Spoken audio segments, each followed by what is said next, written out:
fill out our Connect card, or we have a paper Connect card. If you're watching us online or on the app, be sure to fill out our digital Connect card as well. We want to connect with you, know how we can be praying for you, know what's going on in your life in this season of COVID. So, Santa Claus is coming to town in 5 days.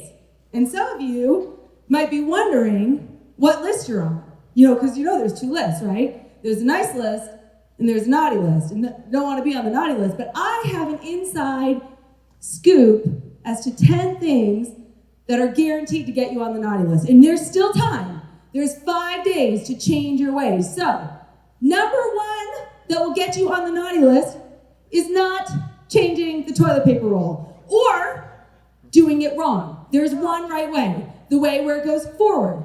If you do it backward, naughty list. If you just take the roll and put it on top, there's no hope for you. I'm sorry, you can't, you're done. You're done, you're getting cold. Okay, number 2, you put your dirty dishes in the dishwasher and you don't rinse them off. If you are doing that, you're on the naughty list. You need to start cleaning your dishes. I know some of you are like, but it's meant to clean the dishes. You're mucking it all up. You know that your dishes come out dirty when you do that. So, number three, pen stealing. There are some of you can't help it. You see a pen, and it just happens to find itself in your pocket. You've got a whole cup full of pens that are not yours. You better start figuring out who they belong to and return them. Because Santa, he knows. Number 4, you ran the yellow light, and you started to justify, like, it was orange. It was still yellow, but it was pretty much red. And if you are that person who's speeding up when you see yellow means slow down, okay? Safety first. So start slowing down for those yellow lights. Next one, you hit reply all on an email that you were not supposed to. It explicitly said, do not reply all, reply individually. And so now everyone has these massive amounts of reply all emails. Stop doing that. Read the email. Don't reply all. All right, another one.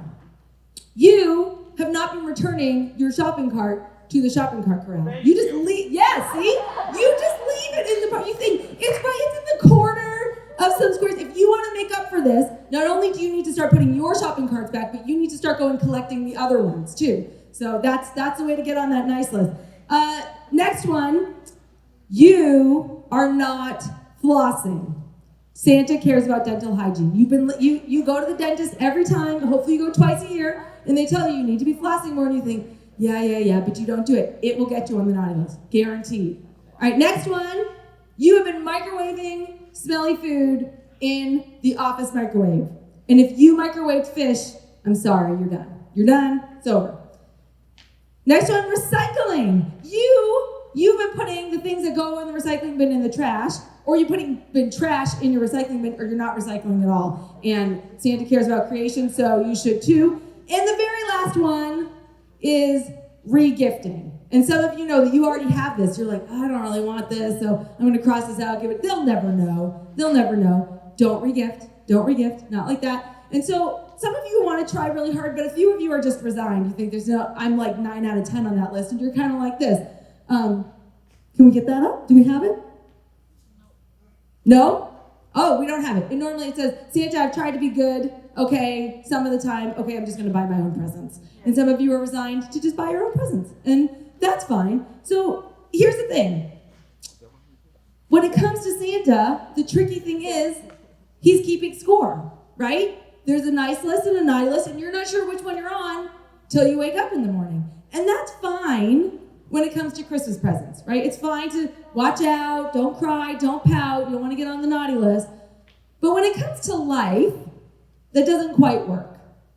And some of us seem to think that God is a lot like Santa Claus. There's a good list and a bad list. You don't want to get on the bad list, and you're not quite sure how it's going to work out until the end. A lot of us think that eternity operates a little bit like the good place. Hello, everyone, and welcome to your first day in the afterlife. You were all, simply put, good people. But how do we know that you were good? How are we sure? During your time on Earth, every one of your actions had a positive or a negative value, depending on how much good or bad that action put into the universe. Every sandwich you ate, every time you bought a magazine, every single thing you did had an effect that rippled out over time and ultimately created some amount of good or bad. You know how some people pull into the breakdown lane when there's traffic and they think to themselves, who cares? No one's watching. We were watching. Surprise. Anyway, when your time on earth has ended, we calculate the total value of your life using our perfectly accurate measuring system. Only the people with the very highest scores, the true cream of the crop, get to come here, to the good place. What happens to everyone else, you ask? Don't worry about it. The point is, you are here because you lived one of the very best lives that could be lived. And so some of us think this is how it works, right? If we really stop and think about it, and it's all great. It's great to do good, right? It's great to be nice. We want those things, be good, not bad, nice, not naughty. But the reality is when we use this mentality of you better watch out. You better watch out because someone's watching and someone's keeping score, we are operating out of fear. And fear might be a great motivator to stop something in the short term, but fear doesn't change us because fear ultimately leads to shame. And at the core of shame, we believe we actually can't change. Brene Brown, who's a shame and vulnerability researcher, says it like this: shame corrodes the part of us that believes we can do better and be better. When we shame and label others, we take away their opportunity to grow and try on new behaviors. Shame is so painful for us because it is inextricably linked to the fear of being unlovable. So fear and shame, they might stop us in the moment, but really what they teach us to do is hide our mistakes. And then we start to hide and perform, but at the core of ourselves, we believe, it's not just that I'm doing something wrong, it's that I am wrong. I am bad, and I actually can't change it. And so I need to be on my best behavior so no one finds out. And so shame doesn't change us. You better watch out doesn't actually make us different on the inside. It makes us perform on the outside. But here's the good news. Our Christmas story is not a you better watch out story. Then we begin to see that God is not like Santa Claus. He's not keeping score. We're going to see what happens when grace comes to town. So with each gospel, we have 4 gospels, and those are accounts of Jesus' life. And in Matthew and Mark, we have, in Matthew and Luke, we have a nativity story where it talks about the birth of Jesus. But the Gospel of John talks about the incarnation, the birth of Jesus, a little bit differently. And this is how John starts out his gospel. He says, in the beginning was the Word, and the Word was with God, and the Word was God. He was with God in the beginning. Through him, all things were made. Without him, nothing was made that has been made.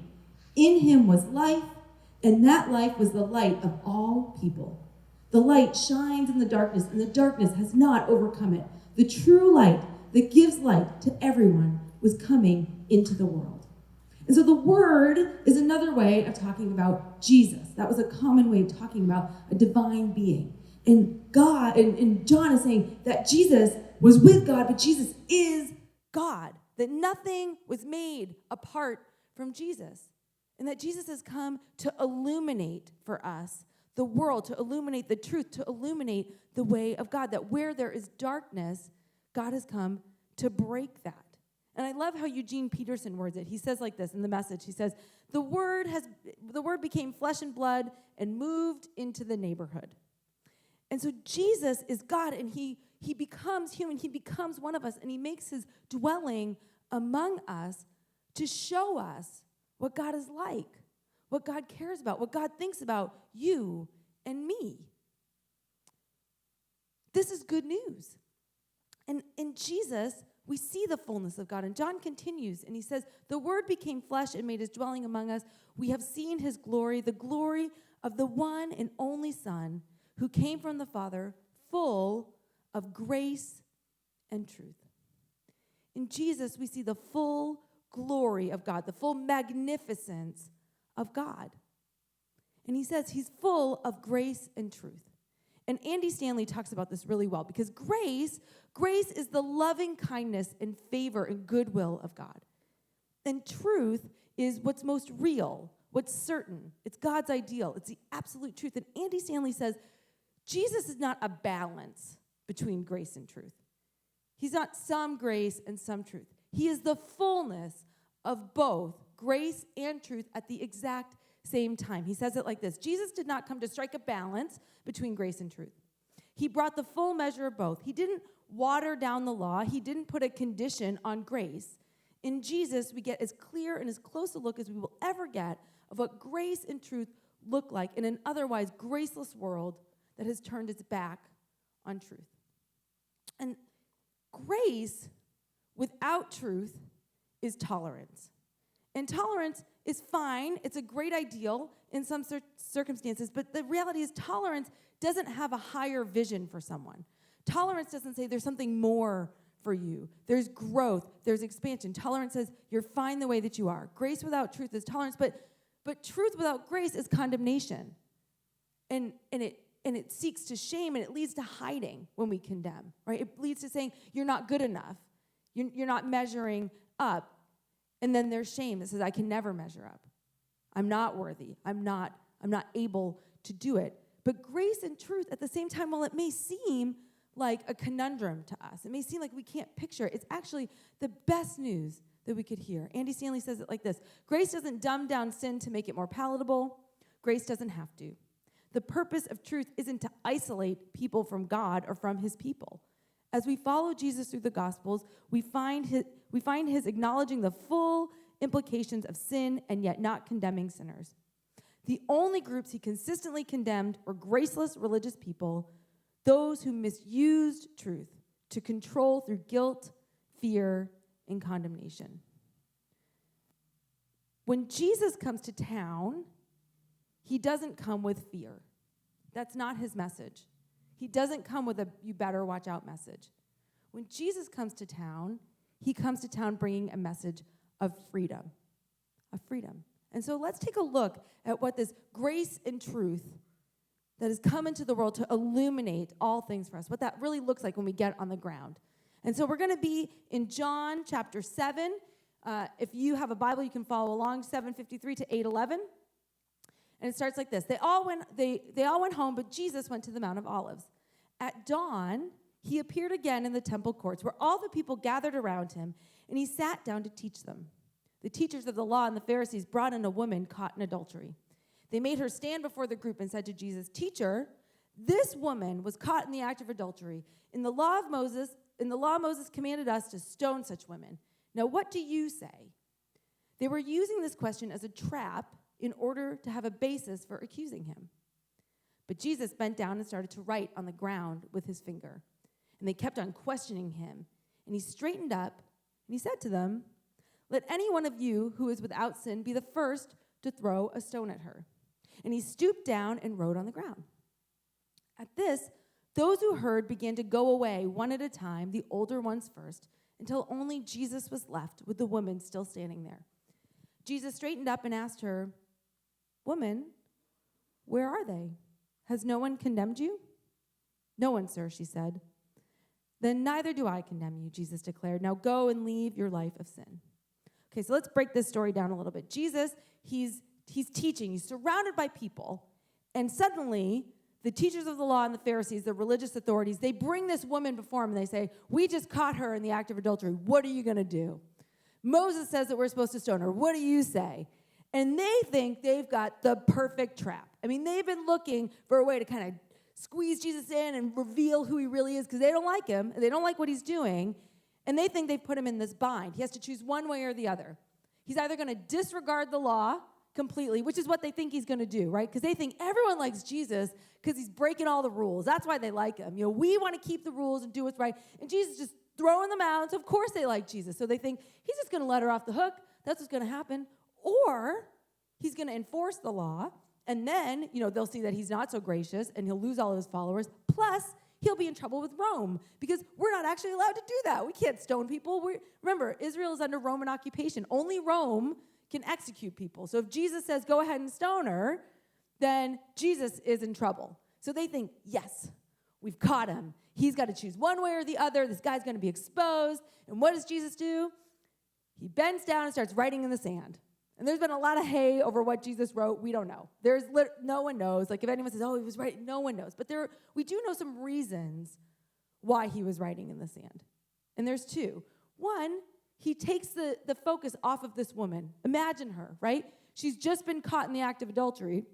She's not standing there going, no, I didn't do it. Like she's guilty, but she's scantily clothed at best, right? She's totally exposed. She's shamed before this whole crowd. And so Jesus graciously takes the focus off of her. But also, in that time, it was common for Roman officials to write their verdict in the sand. So while Jesus is bent down writing in the sand, all of the Pharisees, you can picture them, they're over him. It says they're plastering him with questions. They just keep going, what are you going to do? What do you say? What are you going to do? And Jesus stands up, and rather than delivering a verdict, he says, let any one of you who is without sin cast the first stone. And now often we've heard this story as, let any one of you who's not made a mistake judge her. That is not what Jesus is doing here. Jesus is doing something much, much grander, something much more brilliant than sometimes we realize, because what Jesus is doing is he's exposing what's really going on here. Because, yes, this woman, she's guilty. She has broken one of the 10 commandments. You know, one of the 10 commandments says, if a man, it says, do not commit adultery. And then in Leviticus, we read, if a man commits adultery with another man's wife, with the wife of his neighbor, both the adulterer and the adulteress are to be put to death. And Jesus says, okay, yeah, you're right. Like that's the law. That's the law. But let's hold everyone to the law. Like if we're going to keep score, then we're going to keep score. If we're going to do you better watch out, everyone better watch out, because she is guilty of breaking one of the 10 commandments, but so are they. Because another one of the 10 commandments is you cannot bring false testimony against your neighbor. And all of these people have become malicious witnesses. They are breaking the law too, and we're going to look into that. But what Jesus is saying is, anyone who is not sinning in this current circumstance, in this situation, go ahead and throw a stone. If you are pure-hearted and you know that you are definitely coming with the right intentions, go ahead. Yeah, you can uphold the law. But if we're going to hold the law, we're going to hold everyone to the law. Because here's the deal. Here's the law. This is what it says. On the testimony of 2 or 3 witnesses, a person is to be put to death. But no one is to be put to death on the testimony of only one witness. The hands of the witnesses must be the first in putting that person to death, and then the hands of all the people. You must purge the evil from among you. So they're not wrong, right? They've got the law, and they know you need, the witnesses go first, right? So if you're going to stone her, the witnesses go first, and you need to have 2 or 3. They just happen to have more than 2 or 3 witnesses. Very fortunate for them, right? And so, yeah, Jesus says, you're right. You know the law. But I know that you know the law, because remember, these are the Pharisees and the experts of the law. They know the law. And so Jesus' statement, they are able to read in what it says. And so, because there's a catch. The situation is more than meets the eye. Because it says you can't be a malicious witness. You shall not spread a false report. You shall not join hands with a wicked man to be a malicious witness.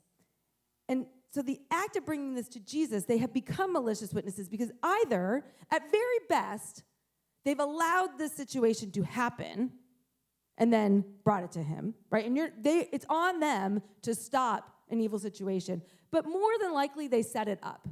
More than likely, they set it up because we have some clues for that. The first one is that the man is not present here. It's very clear in the law, both the adulterer and the adulteress are to be caught. Now, they've got this whole group of witnesses. Either this guy is like a world-class sprinter, right, and he like outran everyone, or there's something fishy going on, that it's just the woman, right? And then, they just happen to stumble upon the situation while it's happening, right? They just happen to know about this whole group of them, and they just happen to have Jesus there as well, right? And they just happen to have the right amount of witnesses, that there are so many people here, and we begin to see like something doesn't seem right. And where there's a lot of smoke here, and Jesus is assuming there's probably some fire to go along with this. Because again, they've either stood by and allowed something to happen, which is that is against the Mosaic law. You are not supposed to be complicit in evil, or they made it happen. And so they're well aware of this situation. They have enough witnesses. And here's the problem. If you're a malicious witness, it doesn't go so well for you. Because this is what the law says about being a malicious witness. If a malicious witness takes a stand to accuse someone of a crime, the two people involved in the dispute must stand in the presence of the Lord before the priests and the judges who are in the office at the time. The judges must make a thorough investigation, and if the witness proves to be a liar, giving false testimony against a fellow Israelite, then do to the false witness as that witness intended to do to the other party. And so Jesus is saying to them, okay, if your motives are pure, if you are pure witnesses, and this is the group of you just happen to stumble upon this person in the act of adultery, and you happen to know I was here, and all of this is exactly as it seems, go ahead and throw a stone. Go ahead and throw a stone. But remember the law, the entire law. Because if you are a malicious witness, then what you have done to someone else is what is done to you. Right? So if they stoned her, and it's found to be that they set it up, it's found to be they were complicit, they also will be stoned. And so Jesus is saying, yeah, okay, we can play by the law the way that you read it. That's fine. If that's the way you want to go. If you want to do watch out, you better watch out, then you better watch out. We could do that. And so Jesus, he doesn't come out and say it, right? He doesn't come out. He just says one line. But then afterwards, he kneels back down and starts writing in the sand again. And this time to graciously take the focus off of the accusers. And one by one, they slink away, showing that they knew exactly what was going on here. The oldest first, the ones who are most familiar with the law, walk away first. They didn't have a big change of heart to say, oh, you're right, we're sinners too. That's not what's going on here. They're trying to trap Jesus, but Jesus sprung the trap on them. But notice what Jesus doesn't do. Because these people, the accusers, they are the epitome of what Andy Stanley talked about. Graceless religious people who misuse truth to control through guilt, fear, and condemnation. But notice what Jesus doesn't do. He doesn't go, what's the matter with all of you? You're lying. You're having an affair. Everyone gets stoned. Everyone. All of you, we're gonna bring the hammer down. That's not what Jesus does. Right? Jesus doesn't come to town using guilt and fear and shame. That's not his way. That's not his way. He doesn't say, well, you're all on the naughty list, and so y'all better watch out. Jesus embodies the fullness of grace and truth at the exact same time. Let's revisit the end of the story here, because what does he say to her? At this, those who heard began to go away one at a time, the older ones first, until only Jesus was left with the woman still standing there. And Jesus straightened up and asked her, woman, where are they? Has no one condemned you? No one, sir, she said. Then neither do I condemn you, Jesus declared. Now go and leave your life of sin. And Jesus turns and he addresses this woman. He says, woman. And we can hear that and feel like he's chastising her, but that's actually a term of respect. And so picture this person who has just been brought before this whole crowd, shamed before this whole crowd, her life on the line here. At her lowest point, Jesus turns to her and treats her with dignity and respect. And he says, has no one condemned you? And that word condemned means to deem worthy of punishment. Has no one deemed you worthy of punishment? She says, no one, sir. And he says, then neither do I deem you worthy of punishment. Grace, right? There's the fullness of grace. I don't deem you worthy of punishment. I deem you worthy of respect and love and belonging. But truth at the same time. Go and leave your life of sin. Jesus doesn't downplay sin. He doesn't downplay the danger that it is to us and to those around us. He doesn't say, no big deal, just try harder. And in grace and truth, Jesus both reveals the desperate situation humanity is in. That the reality of what sin has done, the devastation that he has brought. He doesn't dismiss our guilt. He doesn't dismiss the problem. But he also shows that we are people who he loves. And he says, you are worth more than this. See, shame says you're not worthy. You're not good enough. And Jesus says you're worth so much more. There is so much more. He has not come to condemn all of us. He has not come to say, all of you, you're not good enough. You're all on the naughty list. You don't make it. You don't measure up. That's not what he's come to do. John says it like this, for God so loved the world that he gave his one and only Son, that whoever believes in him shall not perish, but have eternal life. For God did not send his Son into the world to condemn the world, to deem the world worthy of punishment, but to save the world through him. The good news of Christmas is not that God has come to keep score and tell you if you're doing good or bad. The reality is we're all doing bad. Left to our own devices, we're not doing it. We're not making it. But God has come to make a difference, to make a way so that we can live differently. Frederick Buechner says it like this, it is impossible to conceive how different things would have turned out if that birth had not happened whenever, wherever, however it did. For millions of people who have lived since, the birth of Jesus made possible not just a new way of understanding life, but a new way of living it. It is a truth that for 20 centuries, there have been untold numbers of men and women who in untold numbers of ways have been so grasped by the child who was born, so caught up in the message he taught and the life he lived, that they have found themselves profoundly changed by their relationship with him. Jesus uses grace and truth together to show us, yes, humanity is in a desperate spot. Things are not as they should be. Your life is not as it should be. But you are worth more than that. You are not the sum of your bad decisions.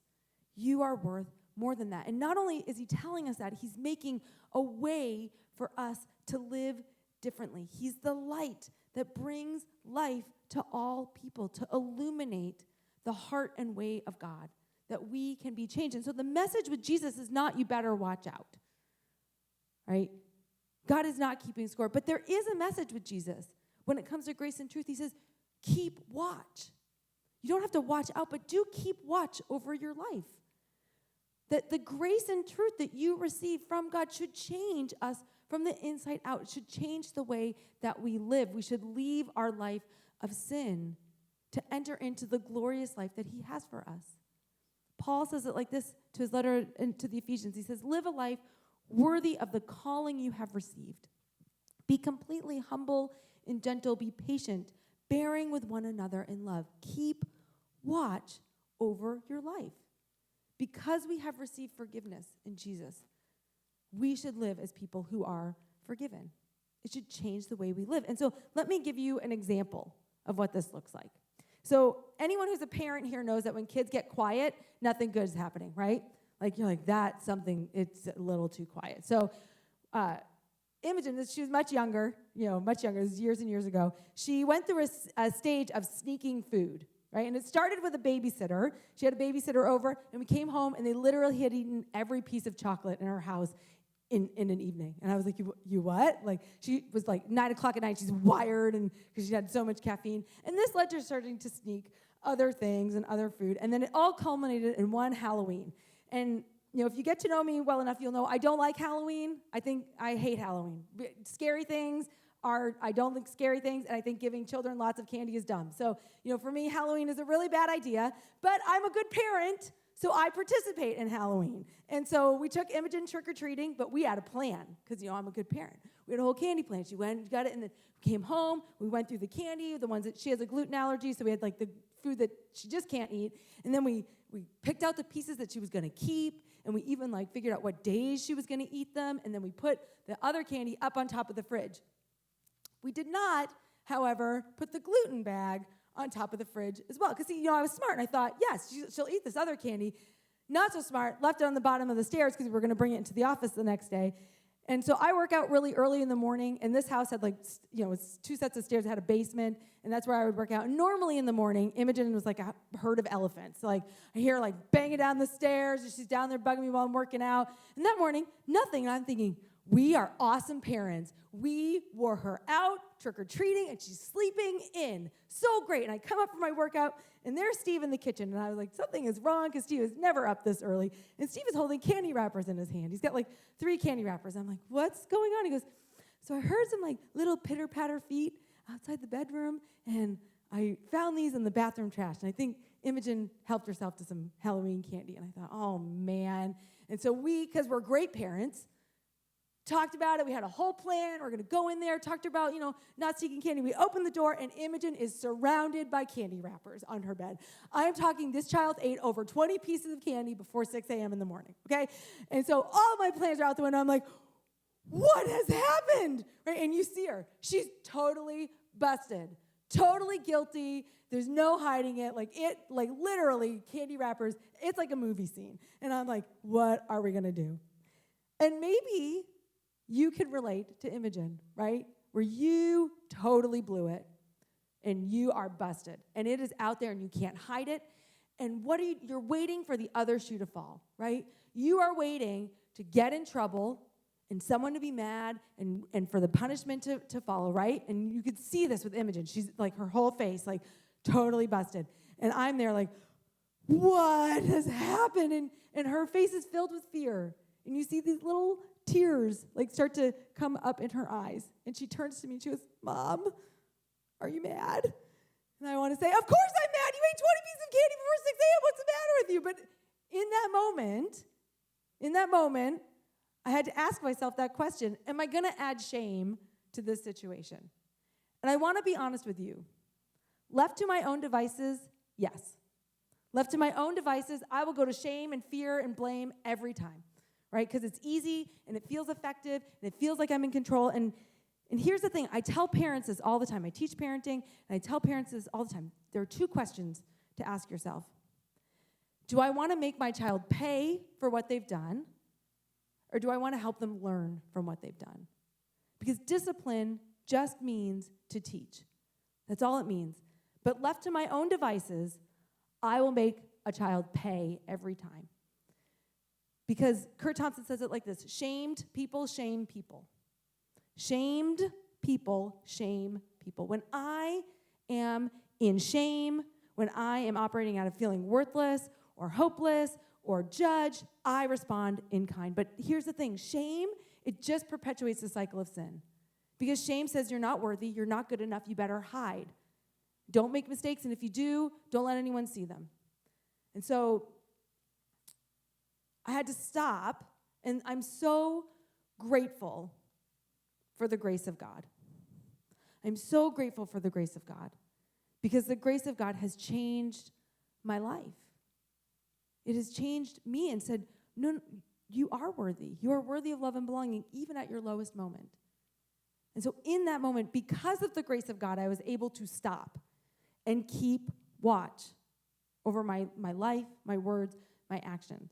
And there's Imogen, our Mom, are you mad? And so I wanted to say yes. Instead, I knelt down and I hugged her. And I said, well, I don't love the decision that you made this morning.